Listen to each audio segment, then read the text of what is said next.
اب آئیے یہ غوث پاک کا فیضان نائب غوث اعظم شہزادہ امام رفاعی جان سلسلے بیابانیہ رفاعیہ قادریہ و چشتیہ و سہروردیہ و نقش بندیہ سرکار دکن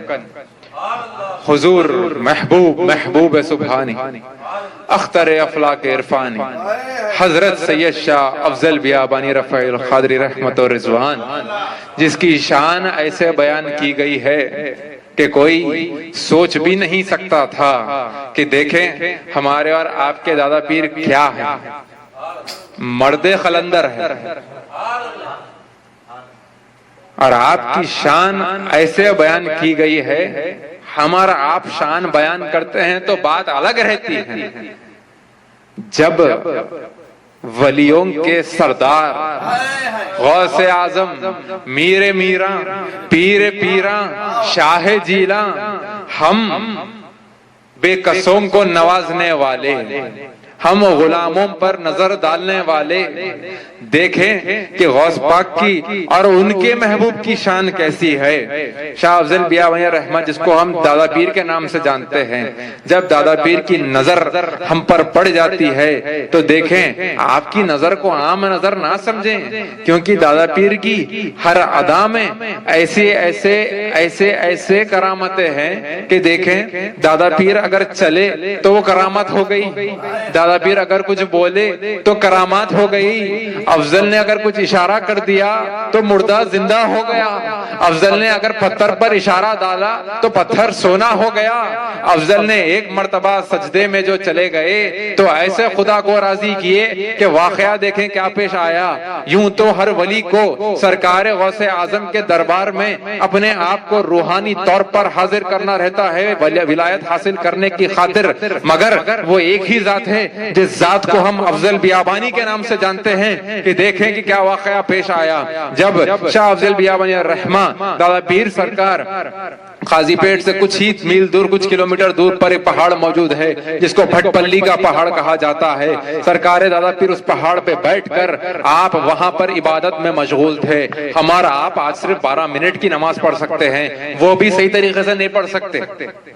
ہمارا آپ آج کے دن 12 منٹ بھی ہم مکمل طریقے سے ہماری توجہ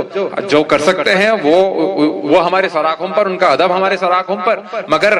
میں میرے جیسے حقیروں کی بات کرتا ہوں کہ ایک مرتبہ میں ٹھہر کر ہم 12 منٹ مستقل توجہ نہیں کر سکتے۔ قربان جائیں اس ذات افضل پر کہ دیکھیں کہ سرکار دادا پیر جب بیٹھے تو 1 نہیں 2 نہیں 3 نہیں مہینے نہیں کچھ دن نہیں کچھ ہفتے نہیں، ایک سجدے میں چلے گئے، ایک سجدہ وہاں پر کربلا میں حسین نے کر دکھایا تو دوسرا سجدہ آپ کے شہزادے افضل نے یہاں پر کر دکھایا۔ وہاں پر دیکھیں کہ کیا ماجرا پیش آیا، وہاں پر سرکار امام حسین سجدے میں جا کر ایمان کو بچائے،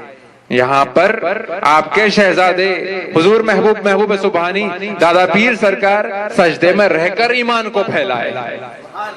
دیکھے کیسے کہ جب وہاں پر دادا پیر سرکار 12 سال تک سجدے میں تھے، بتایا گیا ہے کہ آپ کی پیٹھ پر دیمک لگ گئی تھی اور آپ بنا کھانا بنا پانی بنا کسی حرکت کے 12 سال خدا کی بارگاہ میں سجدہ ریز رہے، اس کو راضی کرنے کی خاطر۔ جب خدا نے آپ کے سجدے کو راضی کیا تو دیکھیں آخر کیا ماجرا پیش آیا۔ سرکار غوث اعظم جو یوں ہی شعر نہیں لکھا گیا، چوں محمد درمیان انبیاء غوث اعظم درمیان اولیاء، یعنی جیسے سرکار کائنات تمام انبیاء کے سردار ہیں ویسے ہی غوث اعظم تمام اولیاء کے سردار ہیں۔ یوں تو غوث پاک کے دربار میں ہر ایک کو روحانی طور پر حاضر ہونا پڑتا ہے ولایت حاصل کرنے کی خاطر،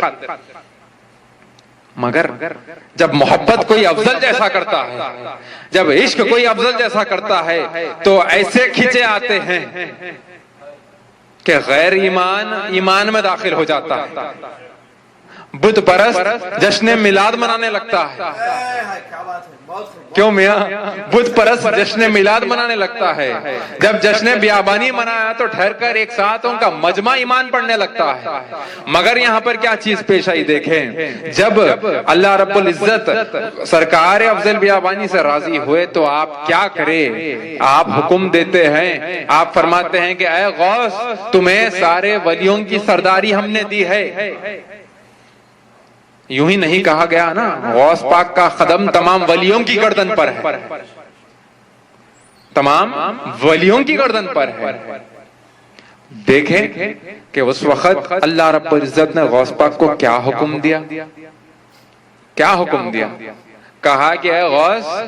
جانا ہند کے قاضی پیٹ کی سرزمین پر، وہاں پر میرا ایک محبوب بندہ جس کو زمانہ افضل بیابانی کے نام سے جانے گا، وہاں پر وہ پہاڑ پر بیٹھ کر مجھے راضی کرنے کی خاطر 12 سال سے بھوکا پیاسا بنا کسی حرکت کے وہاں پر سجدے میں ہے، کہہ دینا کہ ہم نے اس کے سجدے کو قبول کر لیا ہے اور میں اس سے راضی ہوں۔ اب جا کر پوچھنا کہ کیا وہ مجھ سے راضی ہے، اور اب جانا جا کر اسے کہہ دینا کہ جیسے ہی غوث پاک اپنی روحانی سواری لے کر قاضی پیٹ کی سرزمین پر آتے ہیں، آنے کے بعد جیسے ہی وہاں پر شاہ افضل بیابانی رحمہ کو پہاڑ پہ بیٹھ کر جب دادا پیر عبادت کر رہے تھے، عبادت کرنے کے بعد جب غوث پاک آتے ہیں، آ کر اپنی عبادت سے ان کو اٹھاتے ہیں، اٹھا کر کہتے ہیں کہ اے افضل، تمہاری عبادت کو اللہ رب العزت نے قبول فرمایا ہے، تمہارے اس سجدے کو اللہ رب العزت نے قبول فرمایا ہے، تمہارے اس محبت کو اللہ رب العزت نے قبول فرمایا ہے، تمہارے اس عشق کو اللہ رب العزت نے قبول فرمایا ہے، اور میں یہاں پر آیا ہوں اس لیے کہ تمہیں ولایت سے نواز سکوں۔ یوں تو دادا پیر ماں پیٹ ولی ہے، ولایت سے نواز دیتے تو بات الگ تھی، مگر وہ غوث اعظم جس کو زمانہ محبوب سبحانی کے نام سے جانتا ہے، غوث پاک آتے ہیں، آ کر سرکار افضل بیابانی کو یہ لقب سے نواز دیتے ہیں، افضل یاد رکھنا میں تمہیں دولت سرمدی سے نواز رہا ہوں، اور یہ مت بھولو کہ میں محبوب سبحانی ہوں تو تم محبوب سبحانی ہو۔ نعرہ تکبیر، نعرہ رسالت، غوث کا دامن، محبوب سبحانی۔ یہ محبت وہاں پر سرکار افضل بیابانی کی تھی، جس کو خدا نے قبول کیا، جس کو غوث پاک نے قبول کیا، جس کو سرکار کائنات نے قبول کیا، پھر ایسے نوازا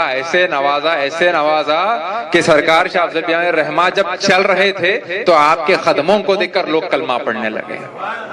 آپ کی ہر ادا کو دیکھ کر لوگ کلمہ پڑھنے لگے، آپ کی حرکت کو دیکھ کر لوگ کلمہ پڑھنے لگے، آپ کی انکساری کو دیکھ کر لوگ کلمہ پڑھنے لگے،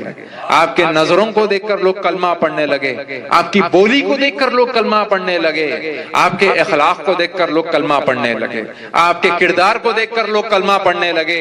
آج جو ایمان پھیلا ہے، یہاں پر قاضی پیٹ کے بھی بہت سارے لوگ موجود ہیں، جیسے یہ ایمان پھیلا کیسے پھیلا؟ ہندوستان میں غریب نواز سرکار کی جوتیوں کی دھول کا صدقہ ہے جو آج ہر جگہ کلمے کی صدا لگ رہی ہے۔ جب تک غریب نواز سرکار ہندوستان نہیں آئے تھے کیا کوئی مومن تھا؟ کوئی کلمہ پڑھنے والا تھا؟ بتا دو کوئی تاریخ۔ جب